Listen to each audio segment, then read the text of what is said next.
You have questions, we have answers. This is Jane Miller. And this is Ken Miller. Welcome to our show, all about real estate with Ken and Jane. So today is the start of daylight savings time. Wow. How's everybody get up 1 hour early? Yeah, you lose. You get that extra hour you lose, but at least the days are longer. Which you know what, Ken? I think majority of the real estate agent and the buyers love daylight saving. Even though you have to get up an hour early, but your body will get used to it, but you can show the house in daylight later. Most of the thing during the wintertime, depressing time is when the people finish work normally 4 or 5 o'clock. Yeah, and then it's already dark. They got to see the house from the out with a flashlight on the outside, right? I always tell them you should see during the daylight. I love the daylight saving, especially when we get a warmer summertime. But it's also a sign that the long winter is ended, that the longer days, warmer days people are happier. ahead. People are happier. The mood, because sunlight is correlated with happiness, very important. So I tell you, sunlight. We bought our house because of sunlight. Yeah, but I think a lot of people. That's a very important thing when people are looking at homes. I think the sunlight, right? If the house is too dark, it could be the most beautiful exterior, most beautiful. Some interior. people like it, but majority people prefer natural light. Yeah, It's remind me. There was a long time ago. I was showing a house, and the buyer typically asks for bright house. So I showed her the house. She said, "Oh, Jane, this house is so dark." I said, "Let me open up the blind." Oh, makes it, yeah. Let me open up the blinds. Oh my God. I said, before I show you, I already know the house facing. So if the house facing the back, if the house facing like that one was like north, like our house, northwest. Mm-hmm. So the back is southeast. Yeah. So you have to have a lot of sunlight. Yeah, right. You have a lot, but as long as there aren't too many trees. Yeah. Yeah, unless I can see, but I always tell my clients, right, and please open the blinds during the daytime when you show the house. Absolutely, yeah. Yeah, that's a little trick. That's a free trick for the day. That's a free tips for the day. Yeah, so make sure with the daylight savings time, everybody has their blinds open now to capture all that sunlight. And, that's right. Yeah, every day they get a little bit longer until I think June, the middle of June, right? Yeah. The officially longest day, so it's cool. Yeah. So with the spring, it's a good time, they always say with daylight savings time, to obviously check the clocks and check the batteries. So we're going to go through the spring checklist for your home. Your home is like your car. You've got to do, a tune-up on it, and, it's good to do some preventive maintenance, some tune-ups. So we got a list of a couple important things we want to go through and remind the homeowners out there to check. I'm gonna take you thunder way. Every time, when the daylight saving, right? When you bring your clock ahead, always first thing think about your alarm.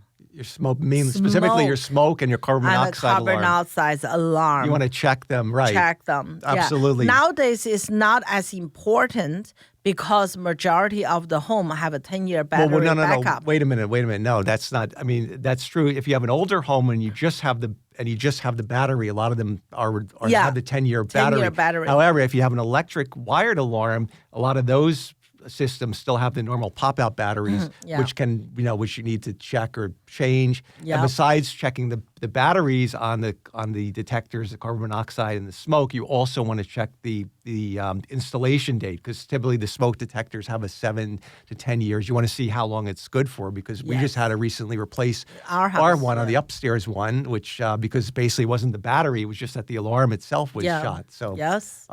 So that's something to. Well, our one's 10 years now. It was about 10 years. Yeah. So about time. Yeah. That was. If nobody buy new alarms, the factory is gonna be in trouble. So I got a cool one that actually talks. Besides beeps, has this warning smoke or warning carbon monoxide, and so good old one at Costco had it. So just wired it in, and no big deal. But that's a huge life safety issue. We covered, in past shows, the importance of carbon monoxide. It detects the odorless gas from the furnace. So if it could be deadly. Safety, you want it outside. Yeah. You want the carbon monoxide alarms outside the bedroom hallways within 10 feet of any of the bedrooms. If you have a really large house, you might need 2 on the hallway. Even though the law may only want one within the 10 feet, if you have really long hall, 10 feet for door to door. I mean, how much costs for alarm? Put an extra one on. Absolutely. So even though they said you don't need the carbon dioxide alarm in the basement, why not just put one? You know, that's just like the law says doesn't need it, but it's a good idea to do so. So for the safety, that's always number one. Yeah, absolutely. Concern. Yeah.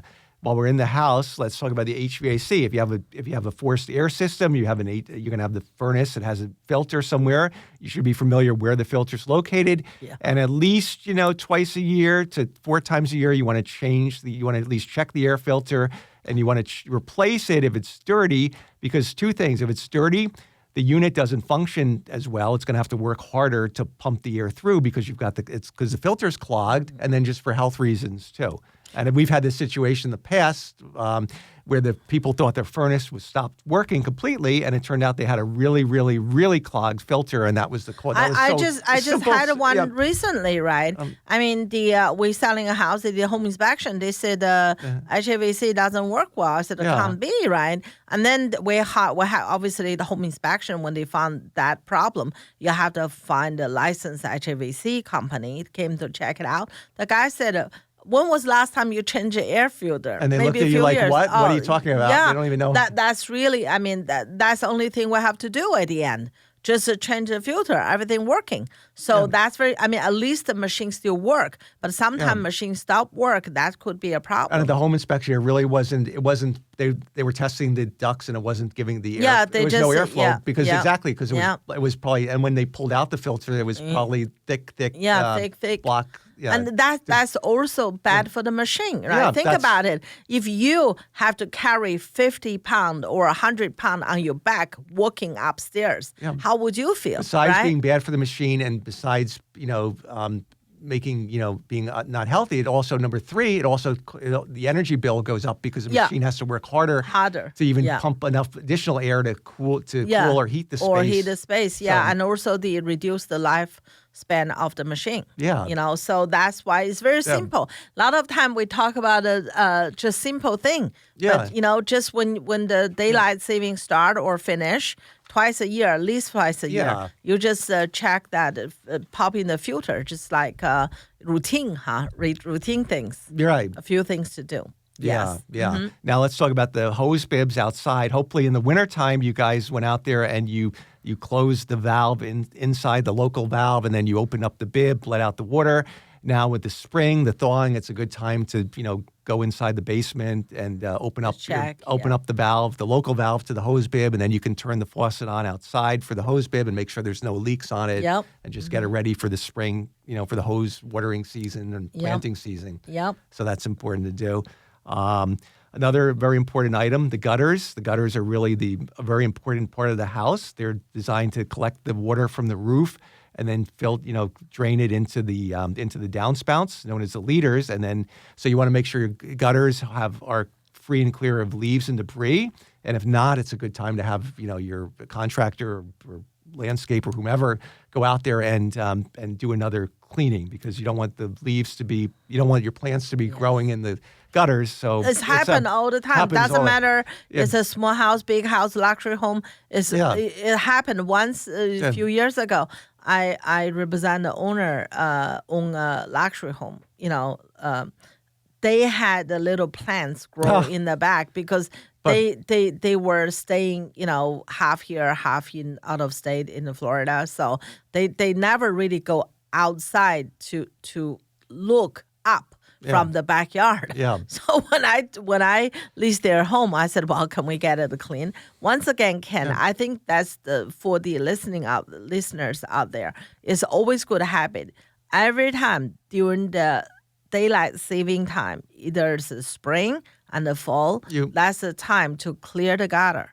to get the maintenance At least walk going. around your house, check the gutters, and check the downspouts, and make sure the downspouts, the vertical portions, or when they hit the ground, there's a little bit of an elbow and maybe an extension away from the foundation. Because if you if the gutters are working, the downspouts are working, but if the downspouts literally drop the water vertically right next to the foundation, then you'll have a water issue gradually. It may not be today. Right, because there's going to be so much water hitting that one spot. Eventually, it's going to get up against the foundation. A lot of things is like a human body, right? Just like, if you take care of your health, and you check, also the car, the same thing, right? If you take care of it, the bill is very minimum and the effort is minimum.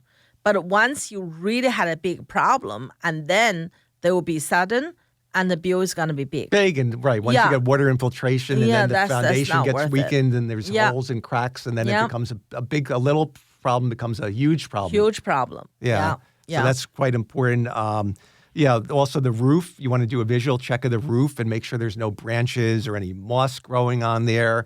Because obviously you want branches, you don't want any overhang, because the branches are conduit for the animals to get on the roof, and they can do their damage, and then also they shorten the lifespan of the roof. So because that the leaf they cover, the moth grow and everything. I always say to my client, right, have a tree is a wonderful thing. I love trees, but please make sure a tree away from your house, because the tree roots can affect your foundation, your wall.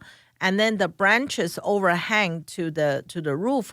As you said, animal can use that jump. They can get in your attic. They can there's a lot of damage. So if you have trees, make sure they are free from your roof. And another thing we've been seeing sometimes you encounter with trees and shrubbery is the sewer lines get broken. That's unfortunate, but that can happen too. So you have to be watchful of that as well. Yeah. Now spring, if you're thinking about planting, when you go into the nursery, you have to ask. You have to research more about the plant.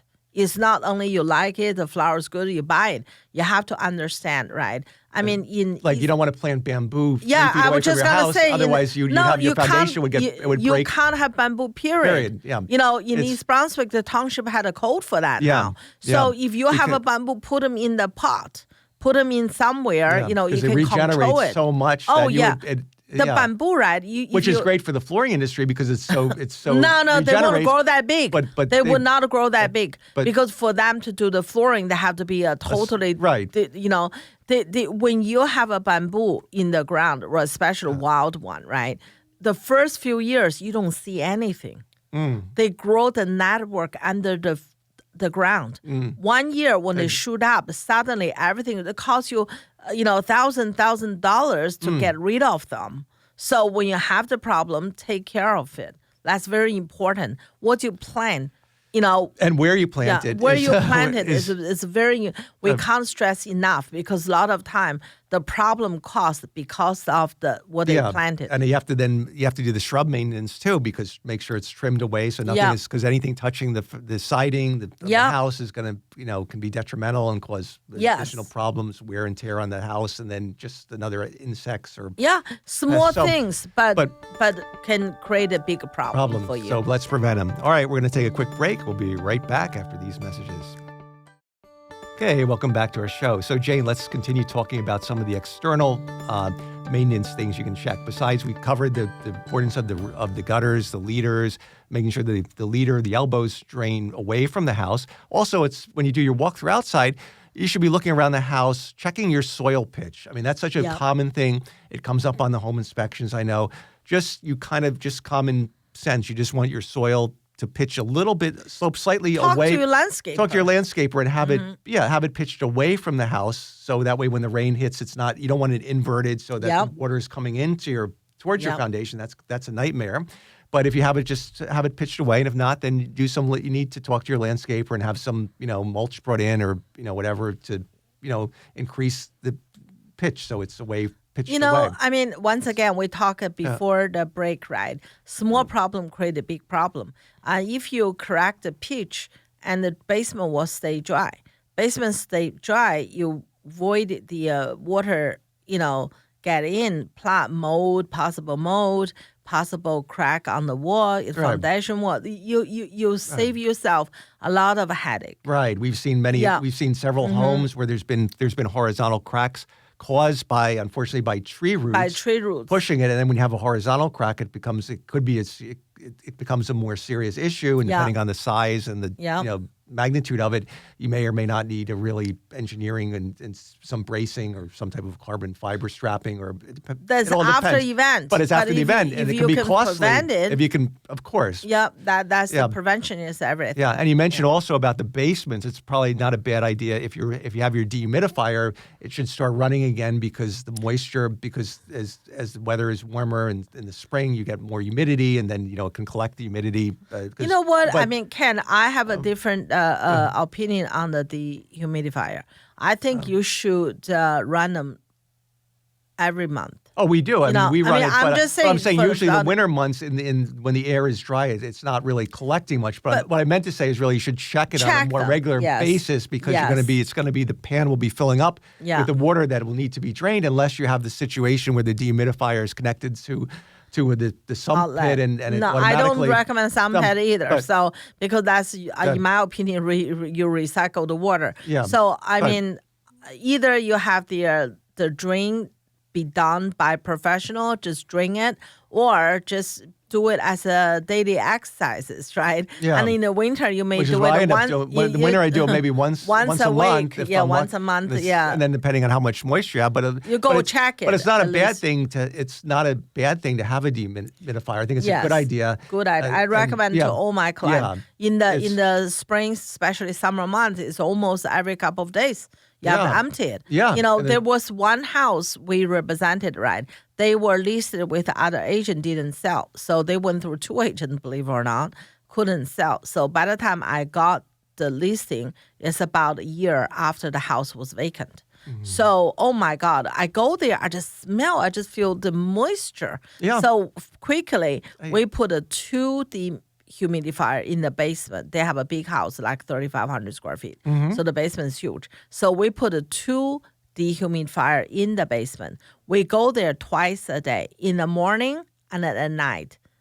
Yeah, when I had a listing was in summertime, right? Wow. So morning and night, they 2 full tank, the morning, the night. So it took us 3 days, 4 days, drain it, the water. And then, from the air. And then the house smells so nice after that. Yeah, dry. That you wanted to live down there. Yeah, that's that's the thing. People say, "Oh, Jane, how come they didn't sell?" You sell, yeah, because you take care of the house. Yeah. Put a 2 dehumidifier. You have to go in the morning, go at night, twice a day. That's one thing that will leave a very big distaste in a buyer's mouth if they go down and the basement is musty or moldy. That'll scare them more than probably anything else. Yes, less than a leaking absolutely. roof. Because, small things. Yeah, small things. Yeah, just make sure, right? I mean, but don't let it go too long, because if you let it go too long and mold forms, then you have a bigger problem. So you got to keep the dehumidifier running regularly, and so the moisture gets sucked out of the air, and then sometimes I see other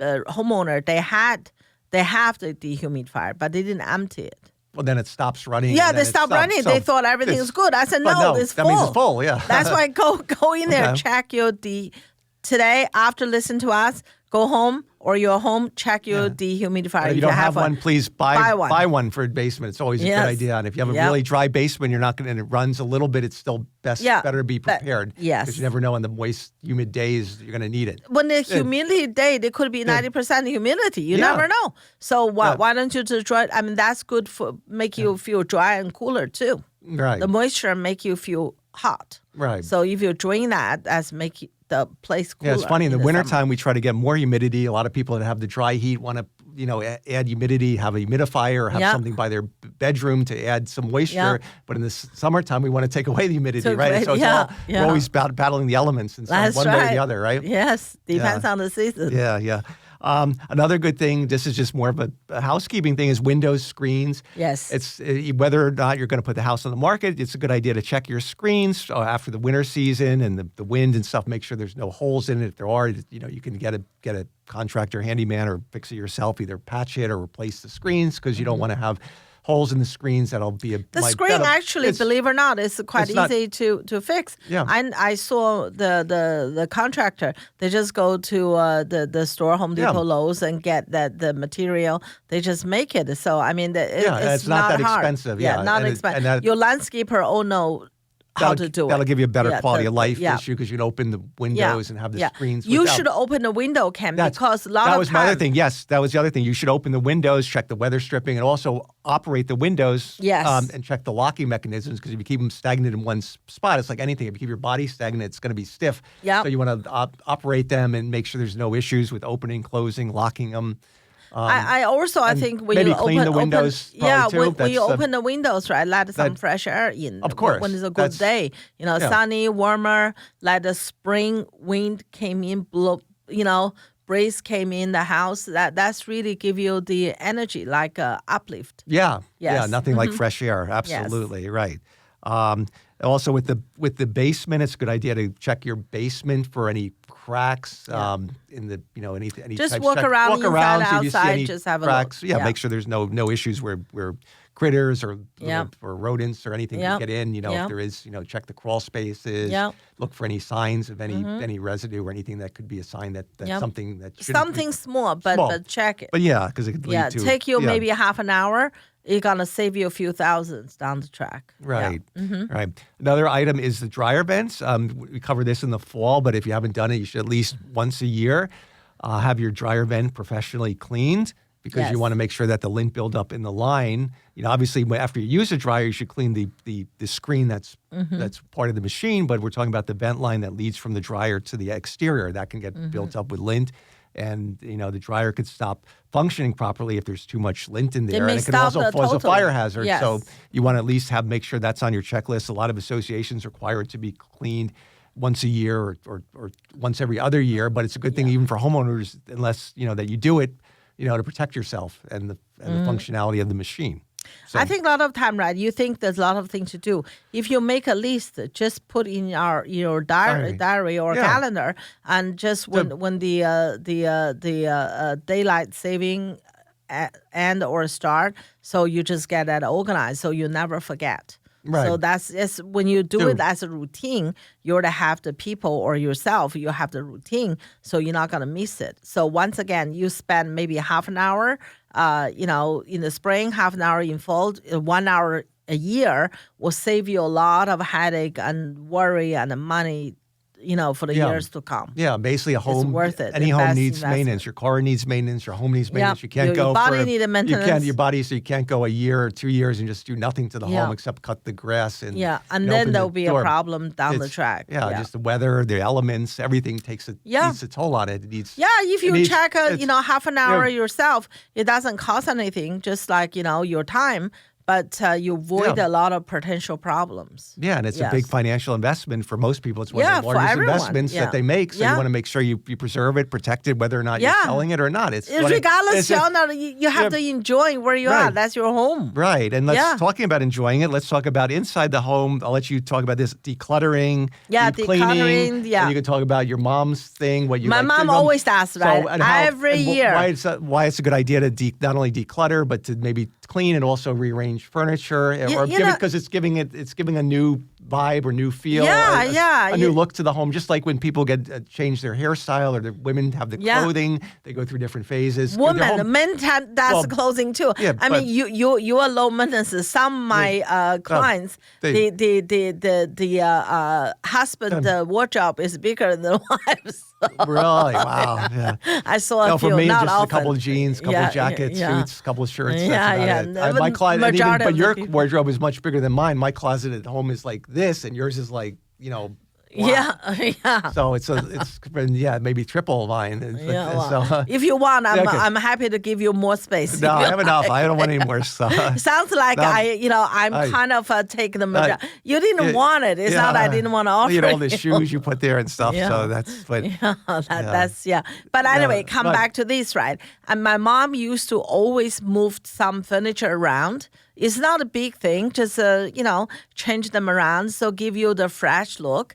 And every year when we go back to visit her, and feel like, she moved, because she moved things around, change a few things. I know some of my clients like to maybe paint a room or paint even one side of the wall. Yeah. So put, that's maybe even just cleaning the windows. Yeah, clean the windows. Clean the window sills. Yeah, all the dirt that comes up when you open when you have the screens. You don't have the dirt. Just doing a little spring cleaning. Yeah. Everything. Yeah, and then I think a lot of time, right? I mean, I know a very good lady. She's the master of feng shui, master, and she always say the energy come in the house.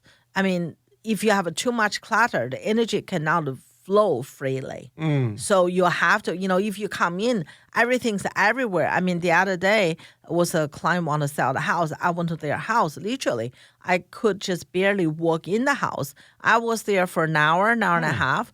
We both standing talking because nowhere to sit. Oh, wow. So, and I said to her, regardless you sell the house or not, regardless. Just for your lifestyle. Yeah, we should, to do something to get rid of majority of things. She said, oh, Jane, I already did. Otherwise, you couldn't walk in the door. Oh, wow. I said, oh, my God. But I feel sorry for her. Husband passed away a few years ago. She was by herself. But still, right? I mean, that's fact your energy level. That's fact your But then she needs emotional. She needs help. There are additional people to help her because she's probably at a point where there's so much stuff that every day she just keeps piling because she figures it's too big a job for her to even tackle. So it feels overwhelming. So I said to her, I mean, let me help you. I can get a quote for you to have someone take everything away, but you have to go through what do you need, what you don't need. They can help you, but you have to let them know what do you need. That's what you can do. If you do it when they are there, they're going to charge you more because the hour. If you can at least see what do you need. I mean, I joke with her. I said, my husband said, if you haven't touched anything for 3 years and then you don't need it. Either you donate it or recycle it or throw it if it's trash, because you haven't used it for many years. Exactly. But truly, declutter and clean the house, that's really give you different energy. Very positive energy. Yeah. Yeah. Yeah, it'll give her a new look on it too, and hopefully she takes the initiative and starts at least a little pathway towards that. I told her I'm gonna call, regardless she sell house or not, I'm gonna call her every a couple of weeks and just remind her she has to do that. Yeah, and regardless what she's gonna do in the future. And undoubtedly, the house will show 100 times better. It's not a show, Ken. Even you live there by yourself, you have a more energy, more sunshine came in the house because they have so much stack up to almost the ceiling to block all the daylight. Yeah, so it's not the way. So that's very depressing. So it's not the way to live. Yeah, so do it for your. So all these tips, do it for your home, do it for yourself. Yep. Regardless of whether you're selling or staying put forever. Just do it. This show is for real estate. It's not for the seller or the buyer. It's for homeowners. Keep your homeowners. Yes, maximize your happiness and welfare in the house. Yes. All right, absolutely. Very good. We're out of time. We hope you guys enjoyed the show. We'll see everybody next week. Enjoy your weekend. As soon as you turn off the radio, please check your house. All right. There we go. Okay. Thank you. Bye-bye.